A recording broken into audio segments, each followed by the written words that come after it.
Jadi teman-teman harus pahami apa tipu ya tim penolak ijazah palsu UGM usaha nggak punya malu ini berbeda strateginya, berbeda targetnya, otomatis berbeda cara berjuangnya dengan kelompok-kelompok yang lain. Kita ini satu adu kecerdasan, yang kedua adu argumentasi, yang ketiga kita ini adu bukti, dan media yang namanya media itu bisa mana saja. Kebetulan kita memakai pengadilan ini sebagai cara mencerdaskan masyarakat Indonesia.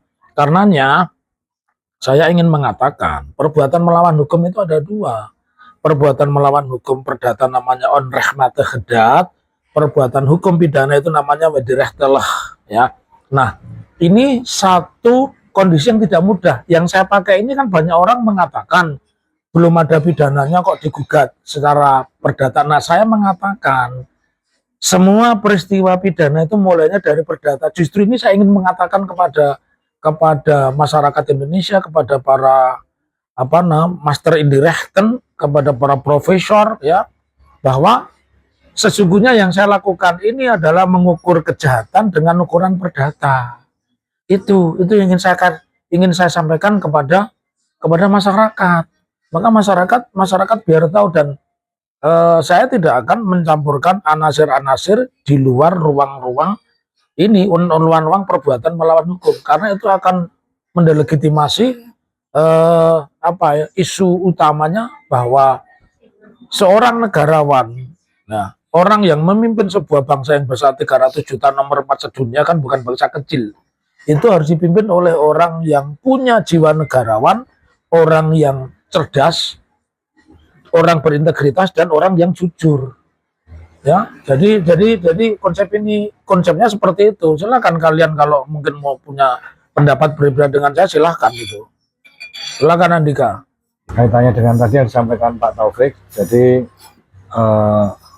posisi kita di sana, saya ingatkan kembali teman-teman bahwa dalam persidangan kita harus sesuai dengan hukum acara perdata, karena dalam persidangan ini adalah persidangan perdata. Jadi ketika hal-hal kecil seperti ingin mengajukan pertanyaan atau ingin ingin menyampaikan kepada majelis, itu kan harus sesuai kan begitu. Jadi kita ikuti, dan juga mungkin lebih ditekankan pada masyarakat itu bahwa besok pada hari Rabu itu kan prosesnya adalah mediasi. Jadi mediasi itu sudah menjadi hal yang diatur dalam kitab undang-undang hukum acara perdata, dan itu sifatnya wajib. Jadi ketika ada orang yang mungkin tidak tahu ya, kan tidak semua orang kuliah hukum 3,5 sampai 4 tahun ya.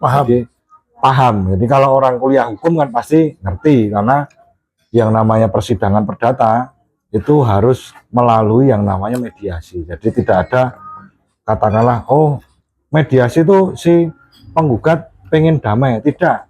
Kami tetap pada substansi gugatan. Kita yang menggugat. Jadi juga tolong dijawab juga kaitannya dengan nanti dalam mediasi itu kami akan mengajukan proposal damai. Tidak, karena kita adalah penggugat. Jadi biasanya dalam persidangan perdata, khususnya di mediasi, itu yang mengajukan proposal damai itu bukan penggugat, karena penggugat masih tetap pada gugatannya. Yang biasanya mengajukan proposal damai itu adalah tergugat. Jadi tergugatlah yang nantinya akan mengajukan proposal damai.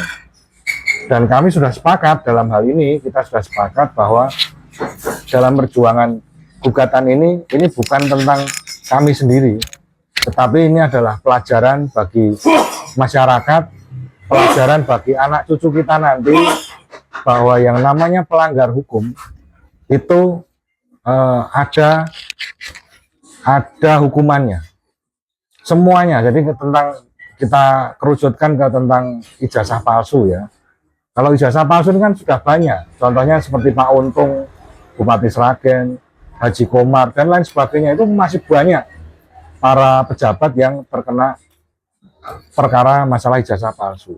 Mereka semua sudah pernah melalui yang namanya pemilihan sudah pernah juga setor ijazah, tapi apakah ijazahnya diverifikasi betul sama KPU atau tidak? Buktinya sampai hari ini itu banyak sekali maladministrasi. Mantan pejabat yang sudah selesai menjalankan bahkan tidak terpilih pun masuk penjara. Seperti Komar, nah, tidak terpilih dia. Tidak terpilih, betul. Jadi hal seperti itu diyakinkan. Jadi dalam gugatan ini selain kita berjuang untuk menunjukkan kepada masyarakat, kita juga punya kewajiban untuk mencerdaskan masyarakat. Tentunya dalam bidang kita adalah bidang hukum. Kira-kira begitu. Jadi ketika masyarakat itu bertanya, mungkin teman-teman dekat kita yang nanti nanya, yaitu tolong sampaikan seperti itu.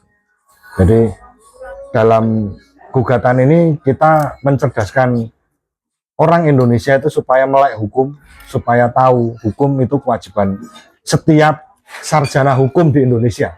Begitu. Jadi bukan sarjana hukum itu setelah lulus bukan memelintir hukum, tapi harus menjelaskan hukum. Ya ini ikhtiar kita untuk Indonesia maju. Gitu kira-kira. Ya kalau saya boleh melengkapi ya. Jadi yang saya sampaikan bahwa kalaupun ada orang yang meragukan gugatan ini, itu buat saya tidak penting karena gugatan ini bukan Taufik sendiri yang menjalankan kok. Jadi ada orang yang mengatakan saya begini silahkan, itu no problem. Ini pekerjaan tim kok ya, pekerjaan tim, dan ketua timnya adalah saudara Andika. Jadi saya ingin menstabilo merah di bawahnya. Gugatan ini adalah sebuah legacy, sebuah warisan bahwa negara ini bisa menyelesaikan tentang pernah ada seorang presiden 10 tahun yang ijazahnya ditentukan secara terhormat lewat persidangan. Kalau sampai tidak terjadi itu, bangsa ini berarti telah mendegradasi dan mendelegitimasi bahwa pesta demokrasi yang menghabiskan uang 70 triliun dan mungkin 90 triliun ternyata itu tidak berimplikasi pada naiknya pendidikan, dan itu sudah kita rasakan sekarang ya. Anak-anak disuruh menghitung 10 tambah 2 saja nggak bisa ya. Jadi ini sebuah legacy, seorang pemimpin itu harus jujur, seorang pemimpin itu harus cerdas, dan jujur dan cerdasnya itu karena tidak bisa disampaikan secara terbuka, harus diuji tempat terhormat. Mana tempat terhormat? Itu adalah pengadilan. Oke, saya tertarik dengan apa yang didiskusikan kali ini. Cuma saya menegaskan bahwa ketika pendidikan itu telah digerogoti oleh macam-macam kenakalan, artinya tugas dari beberapa pejabat atau apa yang disebut dengan waktu tujuan berdirinya negara, itu salah satu dari sekian tujuan itu adalah mencerdaskan kehidupan bangsa. Akhirnya semua akan jadi paradok ketika permainan-permainan ini negara dikelola oleh sindikat-sindikat atau posisi yang sistem kelola negaranya dikelola secara mafia. Jadi ini juga menjadi pelajaran kepada masyarakat bahwa apa yang selama ini diselenggarakan itu harus dikaji ulang lagi, bagaimana sistem pendidikannya, bagaimana sifatnya, karena posisi yang dijadikan sebagai tumpuan di pendidikan itu banyak yang melalui hanya hasilnya saja yang akan dicari seperti ijazah dan IPK, namun prosesnya itu tidak dilalui atau dipinggirkan, sehingga dalam setiap mencari pekerjaan itu hanya selembar ijazah saja yang akan diminta, sementara kompetensi apakah dia mampu atau tidak itu tidak pernah diuji. Itu sebagai sebagai pertimbangan pendidikan yang pada akhirnya bisa dikatakan polisi itu istilahnya posisinya negara itu harus dikaji secara betul-betul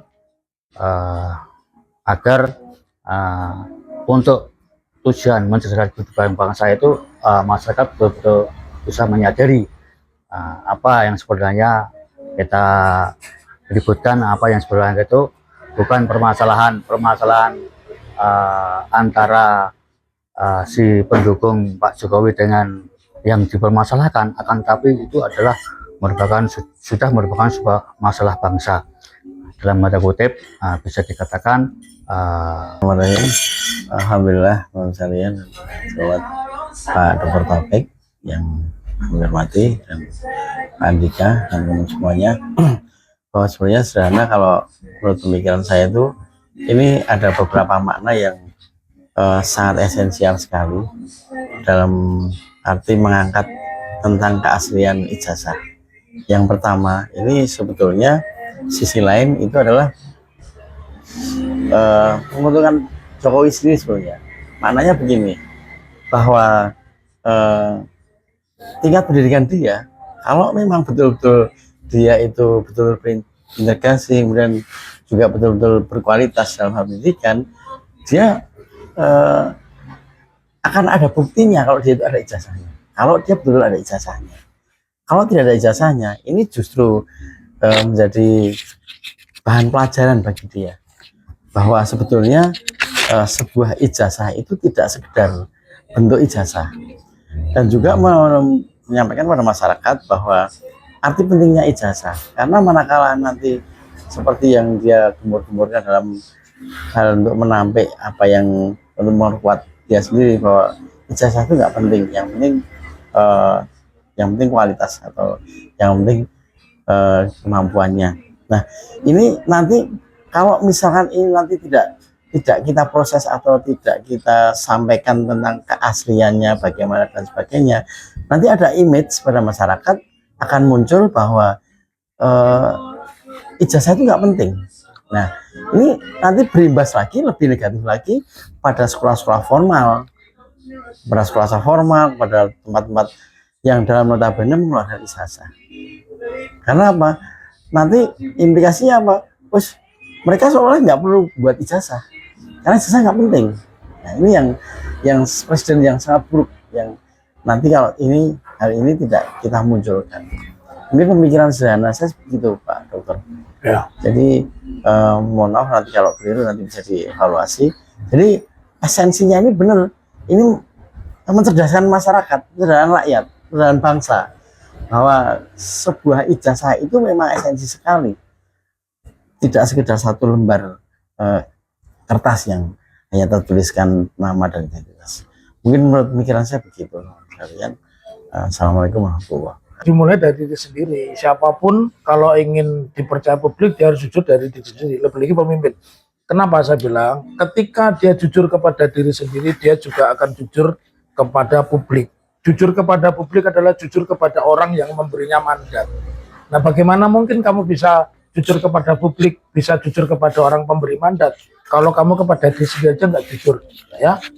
Jadi makanya di dalam Islam itu jujur itu penting, termasuk nasab, ya. Coba kita beritahu, ya. Kenapa orang yang menikah di dalam Islam, kalau perempuan itu walaupun bapaknya cerai, bapaknya miskin, tetap harus secara jujur disebutkan bapaknya siapa, bin siapa itu dalam konsep Islam, ya. Nah, bernegara pun sama. Jadi bagaimana mungkin kredibilitas seseorang kalau dirinya sendiri aja tidak jujur? Maka di dalam KUHP itu ada pasal pemalsuan asal usul. Itu sebenarnya berangkat dari konsep jujur. Jadi jujur itu berangkat dari diri sendiri, kemudian kepada publik, dan akhirnya negara.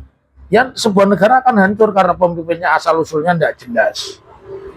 Lalu yang mana yang mau dipegang? Jadi konsep jujur itu melekat pada diri sendiri, kemudian publik, dan itu tercermin dalam aktivitasnya sebagai negara. Karenanya kalau dari awal tidak jujur, bagaimana kita yang tidak tahu apa-apa dimintai pertanggungjawaban untuk membayar kerugian atau membayar utang negara, yang nggak masuk akal dong. Orang awalnya nggak, ketika kita jujur, semua orang yang dulu merasa mendukungnya harus bertanggung jawab.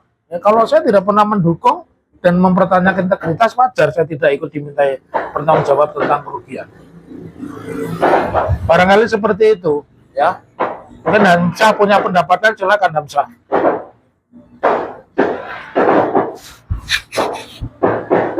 Terima kasih Pak Taufik. Pengadilan ini adalah untuk mencari keadilan, penegakan hukum dan mencari keadilan. Maka apa yang dilakukan atau langkah Pak Taufik ini betul-betul sangat mulia, karena dengan cara prosedur hukum sesuai peraturan yang ada dalam negara kita Indonesia. Dan negara kita itu negara yang sangat besar. Maka dengan adanya kita ingin keterbukaan, kejelasan, dan kejujuran itu adalah pondasi seorang pemimpin ya.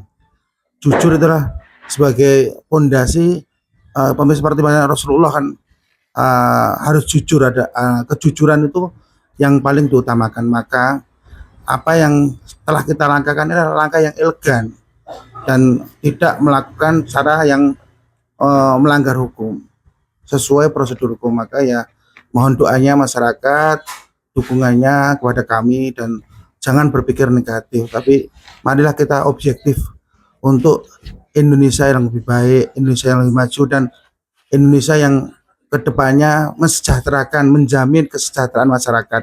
Dengan cara apa? Ya di depan kejujuran dulu ini. Jujur itu adalah poin utama dalam menjadi pemimpin. Terima kasih.